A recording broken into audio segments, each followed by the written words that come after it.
I found out something really disturbing. Podcasts are going to start getting ESG scores now to determine their content's brand safety. That is not good news for me. If you don't know, that is a woke metric system by the United Nations and the far left that stands for environmental, social, and governance. It's something that's already been implemented by your favorite brands and corporations. And one of the only safe brands left that I found is Nimi Skincare. It matters to me a lot to make choices and support companies that fight back against woke infrastructure that is taking over every industry, including beauty. Nimi Skincare is loud and proud, conservative-owned, and made for conservative women who value freedom, family, femininity, and faith. I was very unsure when I first tried it 2 years ago, and now I cannot live without multiple products from them, like their vitamin C cleanser and hydrating retinol-infused moisturizer. The worst thing that could happen is you try it, you don't like it, but you give your money to a company that shares your values. Now, the best thing that could happen is that you get skincare you love and also give your money to a company that shares your values. Go to NimiSkincare.com with code Alex Clark for 10% off. That's Nimi Skincare, Nimi Skincare.com with code Alex Clark for 10% off, or find the link in the show notes. Okay, today's guest is a total powerhouse. Truly cannot wait for you to hear how she's impacting the lives of Gen Zers. But her message isn't just for Gen Z and parents, it's for everyone. Her message really is a breath of fresh air. And do you know where else you'll be able to hear from top-of-the-line conservative speakers? YWLS. I am talking about strong women who are leading the way in the conservative movement. Women like Candace Owens, Laura Trump, Allie Beth Stuckey, and Erica Kirk. From June 9th through 11th, in Dallas, Texas, you can attend the largest event for conservative women. It's the Young Women's Leadership Summit. Go to tpusa.com/YWLS with code POPLITICS today to get your tickets.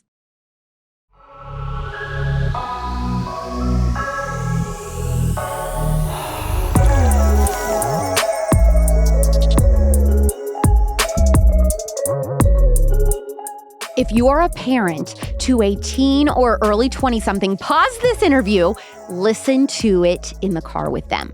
Okay, are you back? Okay, let's go.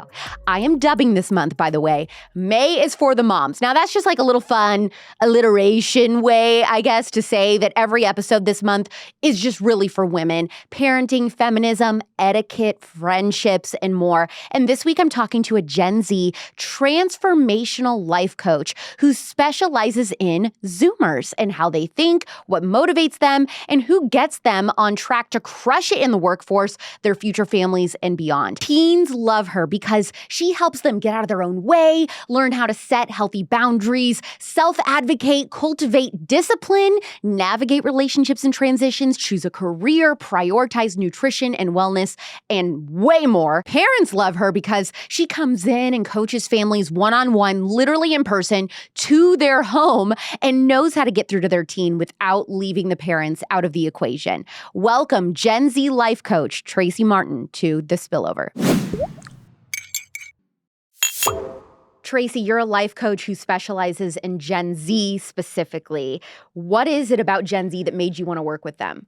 I have to. Is that because you're a mom? I have 2 kids that are Gen Zs. I've been doing this so long that I just realized that if we don't start impacting our kids sooner and a younger generation, we're course correcting every generation, right? So for me, it's always, let me look and see what our kids are doing, what our kids are what's happening to them, especially raising 2 daughters. So it was just a thing to where, even though I've coached from 10-year-olds to 70-year-olds, I mean, I love individuals, families, you name it. My heart is just for Gen Z because number 1, they're getting beat up. Number 2, they're the most connected but isolated. They have so many resources, but yet are so complacent, and there's too many things I think that we allow. So for me, Gen Z is really built for the storm. I really think they are. And I know we hear all over the map, right? There's so many different versions of Gen Z. Yeah, what is the correct version? So any kid that was born between 1997 and 2015, that's whenever that's considered that age, and then the next one coming up is Gen Z Alpha. Who knows what they're going to be like? But for me, Gen Z is just, I like to identify and amplify the kids that are changing where the world's going. That's really an important thing for me, is to amplify their voices and to know that if they're not going where they need to go, doesn't that fall back on us? Aren't we leaders? Aren't we parents? Aren't we their voices that are supposed to be guiding them? And I love it whenever I meet a kid and people complain about everything, and then I go, meet the parents, you'll forgive the kid. I mean, it's Isn't just the that the truth. truth? It is. Or it's like all these employers are trying to, employ Gen Z, but they don't know how to speak to them. And then they want to know, well, they don't have this skill, that skill. Well, who was supposed to put that in place? Yeah. It's the educational systems which we know are not working. So there's all these things. So for me, Gen Z, the ones that I focus on, kids that find me, families that find me, are really seeking and searching for something more and knowing that something in their soul, something's wrong, and they just aren't sure exactly what it is. So when they find me, we connect on that level, and there's always a point of entry. Trust me, And there's this is always a why point of entry. this conversation, you're going to love it, whether you're Gen Z or if you're a parent of a Gen Zer or you have a family member who's in Gen Z, how to speak to them, how they like to be spoken to. And if you are a Gen Z member, kind of the best way to find your place in this world. Who is your typical client? Like, are they guys? Are they girls? Christian, non-Christian? All the above. Everything. All the above. Now, I will say this. Like I said, there's a point of entry. So people always say, what comes first? The parent finds you or the kid finds you? It's a duality. If the kids hear me speak, they'll come up and say, wow, I really want to do some sessions with you, or when's your next mastermind? Or if the parents hear me, they think, wow, I really want my kid to come in there. Those are my favorite scenarios, because that means that they're not just identifying something's broken, you need to fix it, because our kids are not broken. Our understanding of them is. And so that's why I like when they're seeking high performing, they're not just trying to put a Band-Aid over something that needs to be shifted, not necessarily, they're not broken. What are the concerns that the kids themselves or the family members are coming to you with? Is it depression? Is it social anxiety? It's really, like I said, there's a point of entry. So for instance, maybe a parent calls me and says, we want to do something with our food, our nutrition, because everybody says, well, what do you exactly do? I'm like, I am the real term of a life coach, because I believe we live holistically. Mm-hmm. I mean, you have a business coach, you have an image coach, you have, okay, fine. But we live life as a whole. So we all know, people who are really good in the boardroom, but suck at home. Right? They can, and so to me, it's holistically. So it depends. They can be dealing with issues at school. They can be dealing with friendship issues. They can be dealing with communication in the home. Whatever they see, there's a pain point. So they'll come in here, and then it's really funny because I trust the parents. I'm listening to y'all, but I'm advocating for your kids, because a lot of times we parent, it's our mirror. I mean, get to know yourself really well by knowing your kid. I mean, I have 2 girls, trust me. Trust me. Is that like when my parents tell me, I hope your daughters turn out to be exactly like you one day? Much. Yeah. and that's not a bad thing. But we have to improve upon each generation, right? So Yeah. it's like if I know this about my daughter, and some of us, our kids, you're doing the same thing because you're exactly alike. It's just a different generation, right? The habits are still the same.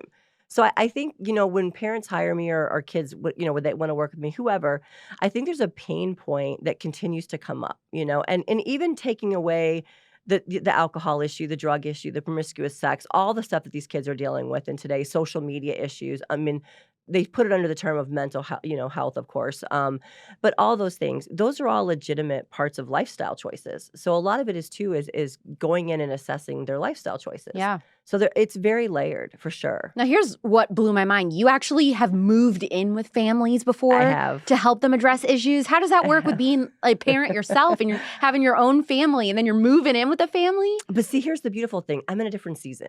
Okay. So I couldn't have, and this is one of the conversations I always have with young women, right? I want to have it all. Well, great, but you can't have it all at the same time. You know, I mean, that's just the truth. I mean, I took off 17 years and raised my girls. I've owned a gym. I've been in fashion for 15 years. I've written a book. I've done all these things, but they were seasonally in my life. Now I'm in a place where my girls are older. My oldest one she got married 2 years ago, just had a little boy. So I'm in a different season in life. I'm at that point to where I want to pour back into other families and the world around me. And it's like people say, well, it's a midlife crisis. No, it's an awakening. I mean, we have to reframe this for women. We have to. So, it depends. So when I move in, it's kind of funny because I get hired usually by the parents and I come in, and so it's very intentional. So I'll fly in usually on a Thursday night. We go to the grocery store. We cook, or we can get all the food that we want to do, because a lot of it's nutritionally based too. What are we going to cook? Everything's back to the dinner table. I do dinner table coaching too, which is always fun. What does that mean? Like So etiquette? just for a dinner time. No, because we have what are the best conversations you have in your home around food and the dinner table, right? So no, it's just like a session by itself, to where we'll go in and we'll just cook dinner together. Everybody has to cook. Everybody has to be part of the cleanup. Everybody has to have the conversation. So, and then what we do it's usually a 3-day that I move in with them, or I have clients that fly in to Scottsdale and we do 3-day immersives, and I have a place that we rent and things like that. But on this one, it's fun because when I get there, the kids are like, okay, give me a break. Who is this? Right. Who is That's this what I'm person? saying. Like, if my parents would have done this, I just know myself. I'm so strong-willed and so stubborn. If my parents would have said, I'm getting you a life coach, she's moving in, I would have been so resistant. But it doesn't, I mean, are these kids giving you resistance? Or are they like, okay? I think whenever I get there, they understand that, first of all, it's completely disarming. And I want them to be heard. I want them to advocate for themselves. And a lot of times it backfires on the parents, to be honest, because the parents are like going, there's something wrong with my kid. Yeah, and I'm you're like, saying it's something with you. yeah, I'm like, sit down at the table, because we've all done that, right? We've all done that. And so it's funny. And I've told my parents sometimes, sit down and listen to your child for 30 minutes. And I'm in the room moderating it so that we can have that time and space to speak. We don't hear our kids sometimes. We're just listening to them as much as we can, but we don't hear what they're actually saying. Mm. And I think that so much of it comes down to habitually in our home. We get up, we do these things, we come into these patterns and behaviors, right, that we just slide into every day. And even if you get into epigenetics and that with the brain, you start to look at, wow, I can actually change my brain if I change something different. And it's that simple. But with kids and families, it's habitual, and then we build this environment around our life to where dad's gone, mom's is, and depending upon what lifestyle you have, you then build your behaviors to then create that life. And I think when the kids see me coming in, first of all, I'm very disarming. I mean, believe me, I get it. I wouldn't want somebody like me in your house either. But here's the thing: I want people to be heard and to be seen.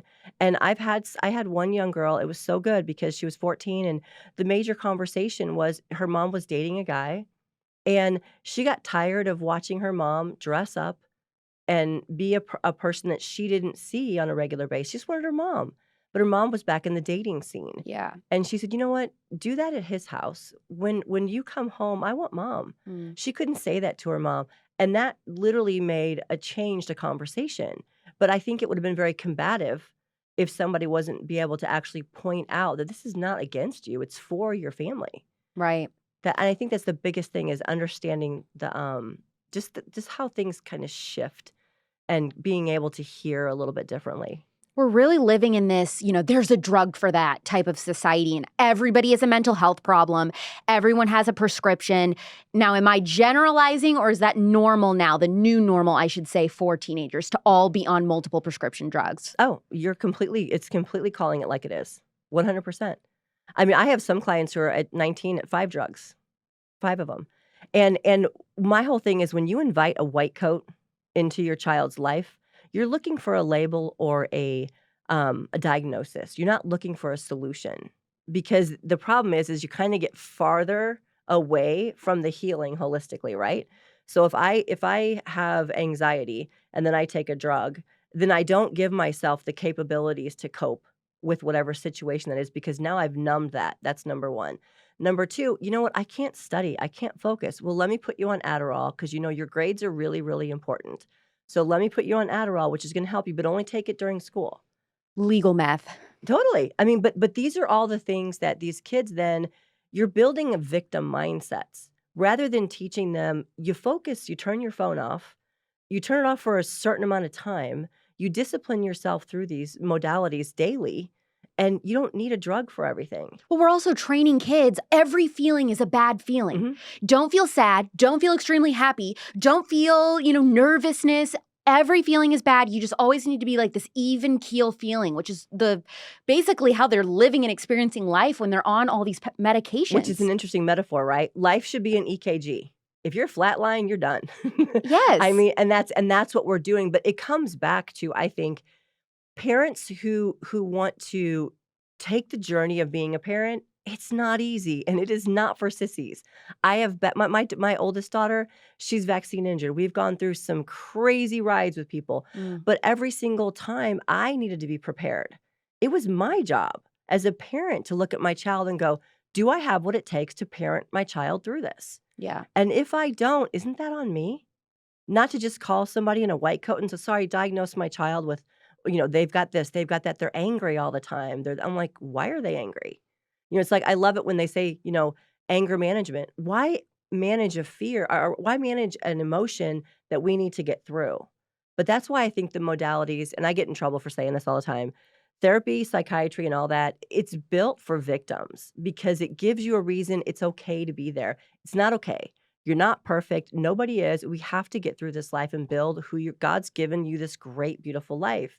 If you numb yourself from it without having adversity and that goes for parents too, you're never going to really reach that potential. Potential's great, but if you're not the person that takes to possess it, you're never going to get there.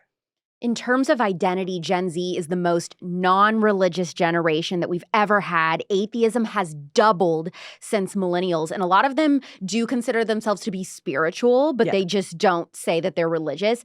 Do you think that that has any correlation to the mental health issues that we're seeing on the rise? 1,000%. They are spiritually desolate. There's no other way of saying it. And it's funny when you go into my coaching studio, above my 20-foot whiteboard, it says iron sharpens iron, Proverbs 27:17. So when you're coming in my space, we're gonna talk about it. I have kids that come in that are atheist, Wiccan, witches, everything, and again, it goes back to why, what are you searching for, what are you seeking for, and if you've never had a conversation or the ability to have a conversation about your belief system, and a lot of times this isn't just necessarily your parents, right? Because we have inherited beliefs, and then we have our own. Our own are what we're experimenting with, and the world today wants you to stay experimenting rather than going, "Nope, I In selecting one. grab this," but no, it's very true because it goes back to the nefarious part of the message of when you know that you're created on purpose for a purpose, and when you have that, and I will tell you, there is a rise in this generation, though. They are seeking for something more. They want something more, and most of the kids that come in, it's interesting where they go to a local, Catholic school or private school, parents are putting their kids in these schools and thinking, "Oh, my kid, I checked the spiritual box off." No, you didn't. Yeah. No, you didn't, because a lot of the kids come out farther away because it is a religion, not a relationship, and this was so great the other day, someone told me, "What's the difference?" And I said, "18 inches between your head and your heart." That you have to realize that it's a relationship that you're seeking with something higher, your identity, that's part of it. And that's why these kids they are so vulnerable for what's coming at them today and what the world has for them in store. They're so vulnerable. I was watching this show last night, and it's a comedy, but they were portraying the middle school experience. And this girl she's 13, she learns about the Holocaust for the very first time ever. And so she's extremely emotional about it, obviously. And she's asking her mom, who is not a Christian or religious at all, why, I don't understand why this would happen. Is God real? If he is, why would this be allowed to happen? And her mom is like, "Well, I don't know, honey." But then you see this middle school girl just internalizing all of this turmoil and questions, and then she starts drinking alcohol and all this because all of a sudden she's having like an existential crisis because she's like, "I don't understand, these terrible things that I'm learning about in school and how that applies to Right. her religious beliefs," because she doesn't know what they are anyway. Yeah. But just you saying that really kind of correlated for me. Well, it does, and I think that goes back to, if we parent our kids the way that God parents us, okay, He doesn't save us from trials and tribulations. He doesn't save us from adversities. He just wants you to find Him in the middle of it, and that message can be so elementary. It's like, for instance, like I said with my oldest daughter. So she lost all of her hair, eyelashes, eyebrows. She's completely bald. She's 22, 23. And it was when she was 5. And so we went down this horrific path. It's a whole nother time. But it came down to, okay, this is for us. We're going to take this on. And if I didn't give that to God a long time ago, I would have been a complete mess. And so I think that's where you get to realize that you have to have those conversations. And as parents, you can't cede what you don't possess yourself. And a lot of kids are seeking and searching, but they're finding dead ends, and that's why they're looking at the outside world, and the world's giving them what they want them to know. Have you also worked with coaching school psychiatrists? Is that correct? So I have one from Scottsdale Unified that I've worked with, and then I've coached some principals in the Valley. So what is their biggest concern? People that work in school systems, what they're seeing in middle school age kids, teenagers. Okay, I'm gonna get in trouble for this. I love it. Get in trouble. You know what? I would love to coach teachers. I would love to because you've got our kids for 7 hours a day. Yeah. All you're worried about is checking the ACT boxes and the Scantron tests. It makes me crazy. The one girl was interesting. She's an amazing school psychiatrist, and I worked with her for a while, and she's like, "I want to do what you do." I go, "Please do. We need you." And she goes, "Oh, but when I leave school, I can't practice anything." I go, "Help me out with that." And I go, "You forget everything. You forget your knowledge. It's another institution."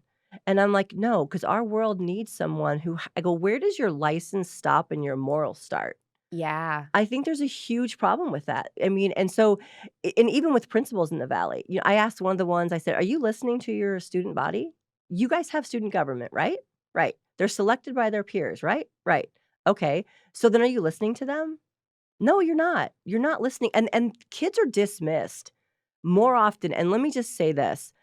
Kids are brilliant, intelligent, unique, individual until they get into an institution, and then it's schooled right out of them. Then we want everyone to sit in line, be quiet, zip it, don't say anything until the bell rings, which Yeah. is more of the Industrial Revolution type worker mindset. These kids are so brilliant. I think that's why my coaching space is so fun because when they come in, it's just like, anything that they can dream up and they want to, I go, let's run it out. And being a fourth generation entrepreneur, I don't know the word not to try. Mm-hmm. So for me, it's like, is this important to you? And we can get there really quick, but when you get them into a school and you get them with specific people, they're jaded. A lot of teachers are jaded. They're not where they want to be, and they don't understand what it's like to actually meet kids that are experimenting with their individuality, but not doing harm. Yes. And I think that's where a lot of our school systems, our school psychiatrists and that, so many of them are also they're legalized, right? They can't say certain things. They can't do certain things. And that's why I said, ask yourself where your license stops and your morals start. I mean, and whether you can be a mentor, you have to learn that skill because not everyone's going to fit in that box that you're going to check off. It's that time of the month. Just kidding. It's that time of the episode and not Mother Nature time. It's Garnu time. Organic, convenient, and girls-only Garnu. Tampax? We don't know her, but we do know and love Garnu. So if you haven't heard, here's the tea. Garnu is for the girl who is sick of being called a bleeder or menstruator. Garnu does not fund Planned Parenthood or support abortion, and they value life, not just life in the womb, but your quality of life every time it is that time of the month for you, or Strawberry Week, as they like to call it. By the way, Garnu means rescue in Nepali, and your investment in their tampons is an investment in fighting against human trafficking for girls in Nepal. Garnu is for the girls, and today you can go to garnu.com/spillover and use code spillover to receive 15% off your first month of organic tampons. That is garnuu.com/spillover and code spillover to get your 15% off and access to a girls only club and, in my opinion, the best 100% organic tampons out there. How do you think that Gen Z is standing in their own way? Victims. 100% they're victims. And I see it in my coaching studio all the time. That's why I love calling it out. I mean, everything from climate change to the patriarchy, right? It's the reason why I can't do anything. Everything. It's like I'm not in shape. It's my mom's fault because she's this. I go, no, you're the one that stuffed pizza in your face. I mean, be honest, right? It's like if I'm not where I want to be, it's my fault. Now, there might have been influences or Sure. lack of skills, for sure. But if we don't have, I'm all about personal radical accountability. If it's so funny when people say, we'll go layer after layer after layer, well, I can't do this. Why? Well, because of this. Why? And I'm back to a 3-year-old. I love asking questions. So it's like, tell me why, tell me why. And eventually they're like, well, I guess it's my fault. I go, bingo. Now we can start. Because every decision you make is based upon your behavior, right? So I have one client who, God love him, but he's not where he wants to be. But he's gone down every shiny object in front of him and literally bent his morals to get to where he wants to be. But then the next day he's like, but I'm doing really good. I'm like, are you where you want to be? No. I go, so what about the last 4 things that you experienced? That was really bad for me. Do it again? No, I'm done. I'm moving in the right direction. 2 weeks later, we're going to do it again. I go, so it goes back to learning the behavior of discipline. But it is interesting when you look at Gen Z and their obstacles because they are their obstacle 100% by their choices. And they have to figure that out. But then if you don't have that person to talk to about it, and parents aren't there yet either, because parents are great victims too. They'll look at their child and go, well, they're complete failures. Who parented them? That's pretty harsh to hear that when our kids are not doing, and again, like I said, there's influence. You have a small window to where you're the only influence on your child. What if there's some parents who have one child who's doing everything right? They have great grades, they have a great social life, just all around healthy, great. Then they have one child who is suffering. They're struggling with mental illness. They're antisocial or what have you. How do you explain that where they've got one kid right and one kid wrong? Because you parented them differently. There's no 2 ways about it. I mean, you can have 5 kids under the same roof, and every kid has a different scenario, a different story. You parented them differently. I can tell you, I'll throw myself under the bus. I can tell you I parented both my girls differently, 100%. And the funny thing is because my oldest daughter went through what she went through, she wasn't the first kid out of the house, right? Because she was more isolating what she went through. My younger one was, well, that's my baby. What are you doing? And so literally I'm like, so then I like sat on her for a little while, and then I'm like, this isn't working, so then I had to go back and then it became this really great cooperation, but we had to have intensive conversations and I raised them that way that we do talk about everything.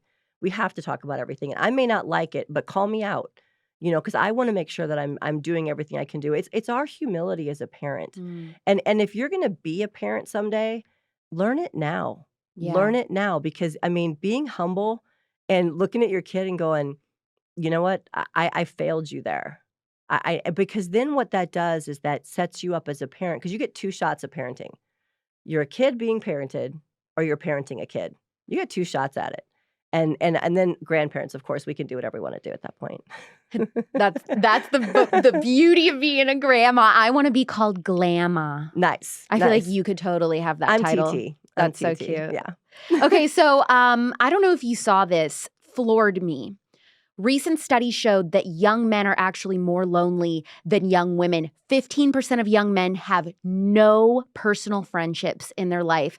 It just seems like Gen Z doesn't have any idea on how to build community outside of social media. They have no interpersonal skills. None. It's true. It's very true. They've also been overmothered and underfathered. That's a huge thing. And God bless the moms that have stood up, but you got to know when to step back. And I can't be everything to my kids. No parent can be. And when you don't have a strong masculine, in your life on a regular basis, it does affect especially young men. And even like with me, I mean, I had to take a step back. It's all about their dad right now, but you have to have, that's why I said the humility part of it, you have to, but no, they are very much lonely, isolated. I hear that all the time. I hear parents that call me and say they have no friends. They have no friends. And we're talking, high school and college age. Yeah. What do you say to that? Because, well, here's the thing. Parents sometimes overjudge. So if my daughter has 2 really good friends, I'm good with that. If she has 2 friends that she's making time for and she's hanging out with, I'm good with that. Now, and we come to a place in high school where we collect friends.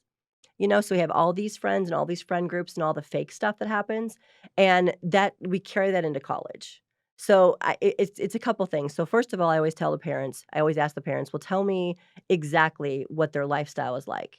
And then the parents sometimes have a very skewed view. They think their kid's sitting in their dorm room doing nothing. Meanwhile, their son may be out hanging out with 1 or 2 friends, and then they might be back in the dorm at 10 o'clock and be done. Maybe they just choose not to party. Maybe they do.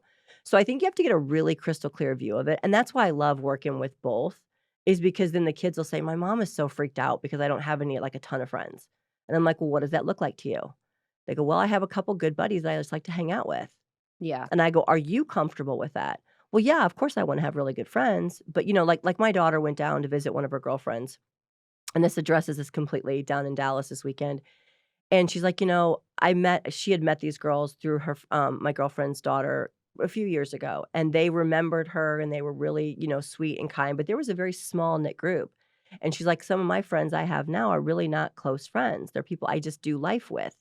So we have to learn the definition of real friends, acquaintances, and then just peers. Yep. And so I think whenever you don't know what that is, and my definition may be different than yours. And so even like when you look at like, I love it when people go, oh my God, they have so many followers, they have so many friends. I'm like, no. That correlates to absolutely nothing. I will tell you that. Nothing real life, let's just say that. Do you think that parents today are doing a decent job compared to generations past, or do you feel like the bar is so low it's on the ground? That's a loaded question, Alex. I think we have to course correct, to be honest. A couple things, and I hate all the labels, helicopter parent, tiger parent, all those crazy things. I just think that culture has shifted, and I don't think we as parents are really equipped. I mean, some of the things that we latch onto, we're part of the problem. So, I've got my daughter on Life 360. I want to know where she's at sometimes. My intention is safety, right? Her intention may be, I can't move. My mom's looking at me all the time. So then, like I said, we have to define these things for her, and it can get me into trouble. Trust me. If I'm worried about her on a Friday night and I look out and she's still out at 1 a.m, what do you think my mind's going to do? Whereas our parents didn't know. They just were and like, she's in college. and You're she's talking in about a college, college age girl. Yeah. So it's like, you know what I'm saying? So it's like we have to be careful too. So there's all these tools as for parents, but are we using them properly? Or are they actually really causing harm to our kids? It's like you give them, the drug of the smartphone, but you haven't taught them how to use it. But then you want to put all these parameters on it. Why don't we teach the kid and then decide whether they're actually, it's like, why do we call it users, right? Social media users, we have to redefine things for ourselves as parents and in each home, because otherwise they'll take on whatever they can. But I think the parents today, a couple things. Family, of course, is not what it used to be. I can't remember when a lot of my clients have even had dinner at home. Women don't cook at home. They don't feed their family in that manner. It's swing, grab by, convenience. Convenience kills. Why are women not cooking? Is it because they're in the workforce and they don't have time, or they don't know how? Both. I have clients who are early 20s that I teach them how to cook. I go meal prep with them. I think this is a huge problem. It's massive. I mean, because you don't have there's no life skills, right? It's like when I went to school, we had home ec, we had shop class, we had all those things. We do these skills. We do life classes skills at the coaching studio because these are simplistic things. And if you can't take care of yourself, and that's why I said holistically, if I leave my parents' home and I don't know how to cook, basic cook, that's a problem in my health. Then that's a gateway. And I always talk about your nutrition and your health is really a gateway habit, the keystone habit. So if I can cook and clean and take care of myself, my mental clarity is better, my focus is better, my energy is better, all these things. And so women, I think a couple things. They just don't want to do it, cooking. And I get it. I've been doing it for decades. I get it. But also I think it's convenient, right? It's like drive by, get this. And then whenever COVID hit and everybody had everything to go, that was even woohoo. Right. This is awesome. And so I think it's a couple of things. I think the skills, more women are out of the house working, and we can go down that rabbit hole, which we know why. And like I said, it just goes back to the family, it goes back to traditional roles. There is a natural order, like it or not, and when I said earlier, you can have it all, but not at the same time. I mean, I was a stay-at-home mom for those years. Before that, I owned a gym. Before that, I did this. And now I'm in this. It's the 20-somethings that don't want to listen to the older generations who look down upon the 20-somethings and aren't willing to share their wisdom. That's really kind of got us in this really weird conundrum. I see comments every day from parents who are like, I'm too scared to let my kids even walk down the neighborhood. There's absolutely no sleepovers. They're way too dangerous. How can parents balance allowing their kids to participate in risky play or situations that build confidence without putting them in danger? First of all, let your kids do things carefully, dangerously, right? Let them do those things. Number one. Number two, sleepovers, you got to know where they're at and who they're with. Parents are afraid to ask questions. They're afraid to call up another parent and go, who's in the house? Who will you be there with my daughter? Will your husband be home? Is there older siblings? We've forgotten that. I mean, we've forgotten how to, and a lot of the kids, again, don't know what they don't know. So it's a couple things. First of all, if your kid wants to have an experience, you vet through the experience. Of course. You don't stop them from doing those kinds of things, I mean, now barring safety, of course. right? It's like I always use the example that I believe that parenting is like like walking your kids on a tightrope. So if you throw your kid up on the tightrope and you hold them on there, they never learn. They never fall. They never fail. They don't run headfirst into the brick wall and go, that wasn't a good idea. And when they fall off of the tightrope, parent them through it and throw them back up. It's the only way you learn. I mean, it's the only way you learn. And I think that fear, when you said fear, when you're parenting from fear rather than your child's future, that's on you. Ooh, parent from future, not from Yeah, fear. you have to. You have to. Otherwise, you transfer that onto your child. Doesn't mean that it's not there. Trust me. I mean, I've done things with my girls where I was like, "Ooh, this is not good. This is gonna hurt." But again, I'm like, I gotta let them go. I gotta let them go. How can parents make their teens feel more comfortable to open up emotionally? Listen and not judge, which is really hard. Because we make it about us. I love it when back in my day, I never did that. Well, we're not back in your day. It'd be great if we were, but we're not. This is not Mayberry. I think that they need to feel heard. The other thing too that the kids don't understand is there's this gap, and I always say, first of all, you got to give grace in the gap, number one. If you step up, most of the time your parents will take a step back. But if Mm. you don't step up, they'll take two forward. So it's a dance of parenting. I mean, I've had to do this too with my daughter. I'm like, you want freedom. What does freedom look like to you? Or I love it. I want to be independent. Really, you're still calling me for lunch money. So that's not independence.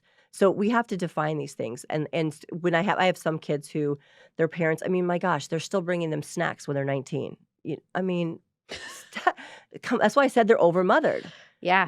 I mean, they are overmothered. It's like isn't that like the thing, like the devouring mother or whatever?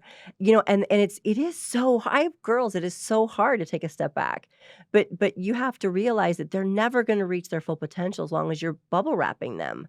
You're just not. And when you're not listening to your child, and that's why I think that's a great question, because you start to realize that, am I really understanding? That's why I said, like, my parents are like my kids are broken. No, our understanding is. And culture is different. And there are things you have to worry about today that nobody had to worry about years ago, 100%. But most of those things are in their phones. They're not on the street right now. Yep. And especially depending upon where you live. Let your kid hang out and have fun, and of course, come home at a certain time. There's all those, like, what are they, just elementary things you wanna think about? But I think the more nefarious things are on their phones, are social media. Who are you inviting into your home through social media? You're opening up the most intimate, vulnerable part of you. Girls are basically trafficking themselves on Mhm. with OnlyFans and social media, and parents see this and don't stop it. But then that's where I think that you have to have, again, what's the boundaries, what's the morals? I want to run through a couple questions so that you can directly talk to the young people listening. How can a young person figure out if college is the best move for them? Well, here's the thing. College years ago was different than it is today. You guys have access to everything and anything you could ever want to know in this world, ever. I think you have to ask yourself, number one, is it a lifestyle or an academic choice?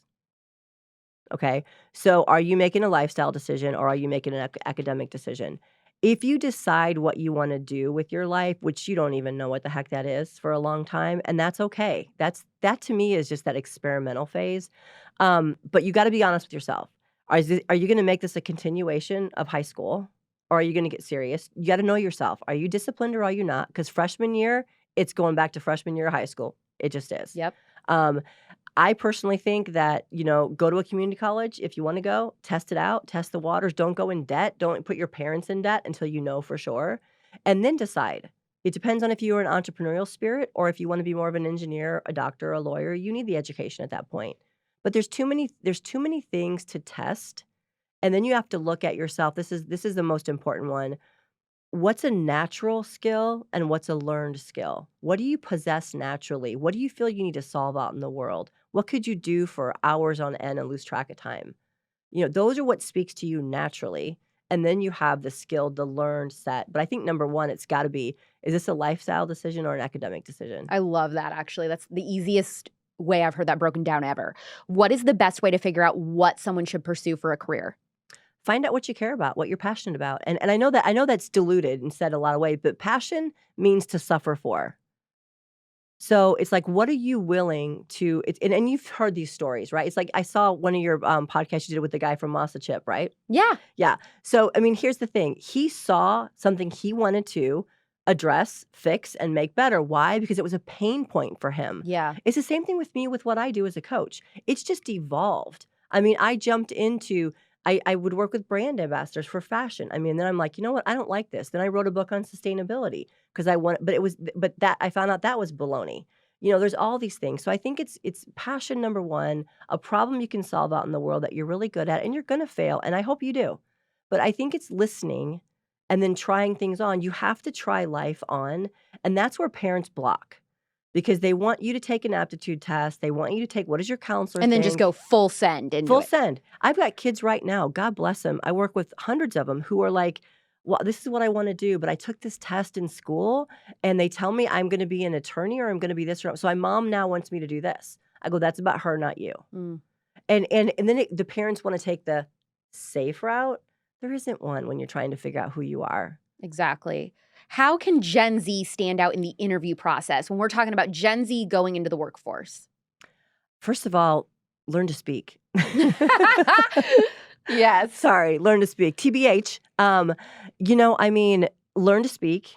Find out who's interviewing you, where you're going, because you have to match your environment. It's an equal energy exchange, right? So if you're going to go for a specific job, but yet you're bringing in your haphazard sophomore college attitude, you're probably not going to get it. So it's funny because I always tell the kids, be authentic, but be real about your authenticity. Because there's a place and time for everything. But I've got a lot of kids who call me and they go, hey, I'm going for my first interview, T. What do you think? And I'm like, first of all, what are you wearing? Second of all, be on time, a little early. I go, but the language is huge. Language Respect. is huge. And also, when I give advice on this, I always tell them, know the company you're applying to work for. Sometimes we have people interview to work here, for example, as interns or whatever, and they are not even familiar with what Turning Point USA does. They've never listened to the Spillover. Those are problems. I'm like, well, you cannot work for this brand if you don't know anything about it. That's baptism by fire. Yeah, well, spend some time on the website. You know what I mean? Well, and figure it out. It's an equal energy exchange. Yes. Right? It's like I'm bringing something to you. And when you advocate for yourself from humility, people want to get to know you and give you an opportunity. But we're not taught the interview process in school. That's why I said they're not prepared for life. And I get a mentor, by the way, before you go and do an interview with somebody, or just ask someone that you respect and say, hey, I'm going to go interview this. And you're right, Alex, know who you're interviewing with, but then also know why you're interviewing with this company. And is it just to pay the bills, or is it something that you really want to invest in? Because if they're investing in you, that's the equal energy exchange I'm talking about. This is not just a placeholder. You have to know. So good. How much wokeness should young conservatives put up with from their employer? Zero, because you're compromising yourself. I mean, I've had clients that have come into me and they, profess their wherever they are in their values and views. I'm happy to work with anyone, but I'm not going to condense myself in order to coach you. And if I have a liberal client come in or someone that comes in with the victim mindset and has their own views, I mean, I'm going to speak my truth as I want you to do you. And most of the time, it's given permission to critically think. Mm-hmm. That's all that it is. It's like I want to hold space for you, because if this is what you believe, then we should be able to have a great conversation about it. If it's what you're regurgitating, that's a problem. And that's where most of this Gen Z sits. They don't necessarily know what they know. I had one of my ambassadors that said it was honestly one of the best things anybody could have ever said about me, when she said, the thing that I love about T is that she lets me think and speak the way that I want to, but then she gives me space to then think a little bit more and not put my views on somebody, because it's not about that. It's about you coming to your views, because if you come to your views, you're going to own them and your belief system, and that's how you operate in the world. That's what we're not allowing people to do now. We're not like showing them, we're telling them what to think rather than teaching them how to think and teaching them how to critically think. And that's why I said you have to know 100%. And with Gen Z, I would not put up with anything that goes against your values. It's one thing if it goes against like your thought process on a few, maybe I don't align with everything, but when we're talking basic values and morals and the moral compass, I think that you have to draw a hard line. And if you don't, you're tolerating, and we know where that goes. You have a podcast, the TLM Method. Yes. What types of conversations are you having on there, and where can people find it? We are on iTunes and Spotify. And the thing with TLM Method is a lot of it, we built it for Gen Z. So we've got some great college kids on there talking about their real experience through college, which I love. I have one that's a UCLA dropout that now is in real estate and doing great. I have another Wow. one. Yeah, I mean, and it was funny because I want people to hear the real stories. I don't want experts. I want the real stories. I have another young girl who did epic at college and is doing great, but is now really stepping into who she is, because then there's the real world, right? You're in college for 4 years. It's like, well, wait till you hit the real world. Well, what have I been doing? Mhm. So the language is really important. And we have all different kinds. We have conversations on transgender, on parenting, on how to talk to your kids about what's going on in the world, on calling out actionable things you can do. If you see something in your community that you're really appalled by, get involved. Just don't complain. Do something about it. Action is the only antidote you're ever going to have to do that. But more importantly, I love it because it's the Gen Z. It's their voices, and it's people who are influencing Gen Z. Which I think is really important to have a conversation in a place that, let's have an open dialogue and have truth. How can teens or even parents hire you as a life coach? First of all, I'm not for everybody. So let's get that out there. I have a website that's TraceyLMartin.com, and it's TraceyLMartin.com. All my information's up there. The best thing to do is really, send us a message through there. Give me what you're looking for, because like I said, there's a point of entry and then there's a pain point.